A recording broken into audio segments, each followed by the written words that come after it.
Hello everyone and welcome to the reasoning brain. जैसा कि आप लोगों को पता है कि एसएससी ने अपना रिवाइज्ड कैलेंडर आउट कर दिया है 2025 एग्जामिनेशंस के लिए, जिसमें हमारा एसएससी जेई का एग्जाम 27 अक्टूबर से लेकर के 31 अक्टूबर तक है, जो कि एक सफिशिएंट टाइम है अपनी प्रीलिम्स की तैयारी करने के लिए। एसएससी जेई प्रीलिम्स की तैयारी के लिए 5 मंथ सफिशिएंट टाइम होता है और मुझे भी इतना ही टाइम मिला था तैयारी करने के लिए। पर ये वीडियो प्रीलिम्स में ना हो करके सिर्फ रीजनिंग पे है कि हम कैसे 50 आउट ऑफ 50 मार्क्स ला सकते हैं अपने रीजनिंग के पेपर में। आपको पता है एसएससी जेई प्रीलिम्स में 200 मार्क्स का पेपर आता है, जिसमें से 100 टेक्निकल का होता है, 50 रीजनिंग पोर्शन होता है 50 मार्क्स का, और 50 मार्क्स का जीके जीएस आता है। तो जीके जीएस तो टेक्निकल वालों की वैसे भी हिली होती है, तो जो दारोमदार आ जाती है वो आती है टेक्निकल पे और रीजनिंग पे। यानी 100 टेक्निकल वो लगभग सबका 70 to 80 मार्क्स लगभग सारे लोग पा जाते हैं, अप्रॉक्स इसी के आसपास मिल जाते हैं सबको मार्क। अब मेन जो रिस्पॉन्सिबिलिटी आती है, जो नंबर्स जिससे बढ़ते हैं, जो सबसे स्कोरिंग बन जाता है, वो होता है रीजनिंग। तो आज यही हम जानेंगे कैसे इन 5 मंथ्स में हम लोग रीजनिंग को इस लेवल पे कर लें कि 50 आउट ऑफ 50 भी आसानी से आ जाए। अब देखिए, मैं अगर ये आपको बता रहा हूं तो मैं बिल्कुल हवा में तीर नहीं चला रहा। मेरा आप लोग यहाँ पे एक स्क्रीनशॉट दे सकते हैं। एसएससी जेई प्री का रिजल्ट है 2024 का, शायद 24 कहीं लिखा होगा, ये 24 सिविल पेपर 1 जेई का, जिसमें मेरे मार्क्स रीजनिंग में 50 आउट ऑफ 50 थे। मेरे मार्क्स रीजनिंग में 50 आउट ऑफ 50 थे, यानी 50 राइट हैं और रॉन्ग 0 हैं, यानी 50 टोटल मार्क्स मैंने लाया था। और प्रीलिम्स में 140 मार्क्स आप देख सकते हैं। मेरे जीके जीएस में बहुत कम नंबर हैं, 22.75 आउट ऑफ 50, जबकि मेरा जो मेन स्कोर उठा है वो रीजनिंग और टेक्निकल की वजह से उठा है। ठीक है, तो इस क्लास में मैं आपको बताऊंगा कि कैसे आप भी 50 आउट ऑफ 50 ला सकते हैं, या 47, 48, 49, 50 इतने मार्क्स बढ़िया होते हैं। 45 to 50 मार्क्स अगर आप जेई के पेपर में ला रहे हैं तो एक अच्छा स्कोर है रीजनिंग में। तो चलिए मैं आपको बताता हूं कि आप कैसे प्रिपरेशन को स्टार्ट कर सकते हैं, आप क्या अप्रोच रख सकते हैं। अगर आप अभी तैयारी शुरू कर रहे हैं, आपने रीजनिंग कभी पढ़ी ही नहीं, तो फिर आपकी अप्रोच क्या होनी चाहिए। तो सबसे पहले आप लोग देख रहे हैं डिटेल्ड सिलेबस। सबसे पहले रीजनिंग में आपको डिटेल्ड सिलेबस देखना चाहिए। आपको प्रीवियस ईयर का नोटिफिकेशन देखिए, प्रीवियस ईयर का नोटिफिकेशन डाउनलोड करिए, जहां पे आपको इसका डिटेल्ड सिलेबस देखने के लिए मिल जाएगा। इस डिटेल्ड सिलेबस को खाली देख के रख नहीं लेना है कॉपी में, प्रिंट आउट निकाल के। इसको एक एक टॉपिक देखना है। आपको क्या करना है, सारे टॉपिक देखना है और टॉपिक वाइज इसका वेटेज ढूंढना है।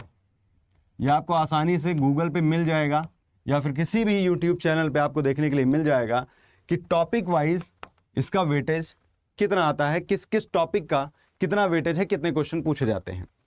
फॉर एग्जाम्पल अगर मैं बात करूं कोडिंग एंड डिकोडिंग की, कोडिंग एंड डिकोडिंग की, तो 7 to 8 मार्क्स के 7 to 8 क्वेश्चंस आपसे पूछ लिए जाते हैं। इसी तरह सीरीज से आपसे 7 से 8 क्वेश्चन पूछे जाते हैं। एनालॉजी से मैं बात करूं तो 2 से 3 क्वेश्चन आपको मिल जाएंगे। एक सिंगल पेपर की बात कर रहा हूं, 2 से 3 क्वेश्चन आपको देखने के लिए मिल जाएंगे। इसी तरह अगर आपको कुछ टॉपिक ऐसे मिलेंगे जो लीस्ट वेटेज वाले हैं, जैसे कि कैलेंडर, क्लॉक एंड कैलेंडर का क्वेश्चन आपको भूले भटके मिलेगा, कभी कभार मिल गया, आ गया तो आ गया।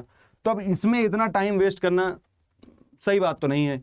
आप पढ़ सकते हैं, अगर आपके पास एक्स्ट्रा टाइम बच जाए तो आप क्लॉक एंड कैलेंडर पढ़ लीजिए, क्योंकि कभी कभी तो क्वेश्चन आ ही जाता है। लेकिन अगर फिर भी टाइम नहीं बचता तो आप लोग इसकी बेसिक थ्योरी पढ़ के चल जाइए कि अगर क्वेश्चन आ जाए तो फिर आपसे बन जाए, ज़्यादा परेशान नहीं होना है। तो सबसे पहला आपका काम क्या है कि डिटेल्ड सिलेबस डाउनलोड करो, फिर उसका वेटेज देखो, कौन कौन से टॉपिक कितने क्वेश्चन में पूछे गए हैं, और टॉपिक वाइज ही आपको तैयार करना है। सेकंड ये है, अब अगर आपको 50 आउट ऑफ 50 मार्क्स लाने हैं तो एक स्ट्रेटजी होनी चाहिए। हवा में तो आप क्वेश्चन नहीं लगाएंगे, एक स्ट्रेटजी से काम करेंगे, एक प्रॉपर तरीका होता है एग्ज़ाम देने का, एग्ज़ाम क्लियर करने का। तो आपको सबसे पहले यहाँ पे लिखा है क्लासेस। बिल्कुल, क्लास आपको ज़रूरी है रीजनिंग की। देखिए, आप बुक भी फॉलो कर सकते हैं और बहुत सी बुक्स हैं मार्केट में जो आपको मिल जाएंगी, लेकिन मैं पर्सनली बुक रिकमेंड नहीं करता, क्योंकि बुक तो बहुत है और सब में बहुत अच्छे क्वेश्चंस भी दिए हैं, लेकिन जो एक मेंटोर होता है, जो एक टीचर होता है, वो आपको, जो एक मेंटोर होता है वो आपको ये बताता है क्वेश्चंस को देखना कैसे है, क्वेश्चन को अप्रोच कैसे करनी है। जैसे सीरीज के क्वेश्चन आप लोग जब देखेंगे नंबर सीरीज के, तो आपको इसमें एक कुछ ऐसे सीरीज देखने को मिलेगी। अब ये सीरीज कभी नंबर में आगे बढ़ रही होगी, कभी ये बढ़ी और फिर घट गई, ये सब देखना आपको कौन बताएगा? मेंटर बताएगा। ये आप बुक से नहीं समझ पाएंगे।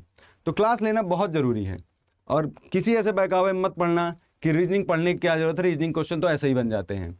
बिल्कुल आपसे बन जाएंगे, पर 2 घंटे बाद आंसर आएगा तो क्या मतलब है? आपको वहाँ पे विद इन सेकेंड आंसर निकालना पड़ता है। ठीक है, तो आप एक प्रॉपर क्लास फॉलो करिए रीजनिंग के लिए, और आप ध्यान दीजिएगा कि आपको वेटेज ध्यान में रखना है। वेटेज वाइज क्लास करिए, ताकि जिसके क्वेश्चन जल्दी ज़्यादा आते हैं, जैसे कोडिंग एंड डिकोडिंग, तो कोडिंग एंड डिकोडिंग बेसिक भी है और उसको आप पहले शुरू कर दीजिए। ये नहीं कि पहले ही आप सिलोगिज्म में पहुंच गए। ठीक है, अब जब आपने क्लासेस कर ली, अपना सिलेबस कंप्लीट कर लिया, उसके साथ कुछ आपने प्रैक्टिस क्वेश्चन भी किए होंगे, ढेर सारे क्वेश्चन किए होंगे, क्योंकि रीजनिंग में क्वेश्चन के अलावा और है ही क्या, आपको प्रैक्टिस ही तो करनी है। थर्ड स्टेप हमारा आता है कि हम लोग PYQs की ओर जाएं। अब PYQs में आप लोग शुरुआत में SSC JEE के PYQ पे टिके रहिएगा, अड़े रहिएगा। यानी SSC JEE का ही PYQ आपको देखना है, और कई ऐसी साइट्स होती हैं जैसे कि टेक्स्ट बुक, जिसमें PYQ as a mock test आपको मिल जाएगा,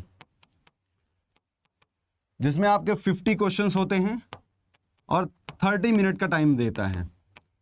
यानी 30 मिनट आपके पास हैं, आपको 50 क्वेश्चन सॉल्व करने होते हैं। वहाँ पे टाइमर लगा होता है, वो आपको 50 क्वेश्चन दे देगा, आप उसको सॉल्व करिए। शुरुआत में आपसे ऐसे होगा कि पेपर छूट गया, हुआ ही नहीं, आप सिर्फ 30 क्वेश्चन ही अटेम्प्ट कर पाए, आप देखिए 30 क्वेश्चन पाए। लेकिन धीरे धीरे बाई प्रैक्टिस आपको ये पता चलेगा कि 30 मिनट एक सफिशिएंट टाइम होता है, और एग्जाम पेपर में ऐसे कोई सेक्शनल टाइम तो होता नहीं है, तो आप 30 to 40 मिनट भी ले सकते हैं। मेरा ऑन एन एवरेज 40 मिनट में लेता था सॉल्व करने के लिए। हालांकि मैं यहाँ पे कर लेता था, पर मेरे 5 क्वेश्चन कम से कम तो मुझे नहीं आते थे, नहीं बनते थे, मुझे टफ लगते थे मॉक टेस्ट में। तो ऐसी अप्रोच आप लोग रख सकते हैं अपने एग्जाम के लिए। और 40 मिनट एक बढ़िया टाइम है, एक अच्छा टाइम है, आप पेपर में लीजिए। 40 मिनट में 50 क्वेश्चन आसानी से बन जाएंगे बिना किसी दिक्कत के। फिर उसके बाद आप 10 मिनट दे सकते हैं GK GS पोर्शन को, और 1 घंटे 10 मिनट आप दे सकते हैं टेक्निकल को। अगर SSC JEE का PYQ आपसे हो गए हैं, कंप्लीट आपने कर लिए हैं, और फिर भी आपके पास टाइम बच रहा है, तो अगर टाइम बच रहा है तो आप SSC के दूसरे एग्जाम्स के PYQ पे भी जा सकते हैं, जैसे CGL, CHSL, MTS, GD, इन सब के PYQ भी आपको मिलेंगे, जिसमें आपको रीजनिंग के लिए आप जिसको फॉलो कर सकते हैं, है ना। So thank you everyone. आप भी इसी तरह तैयारी शुरू करिए, और आपके आसानी से 50 आउट ऑफ 50 मार्क्स आ जाएंगे। Thank you.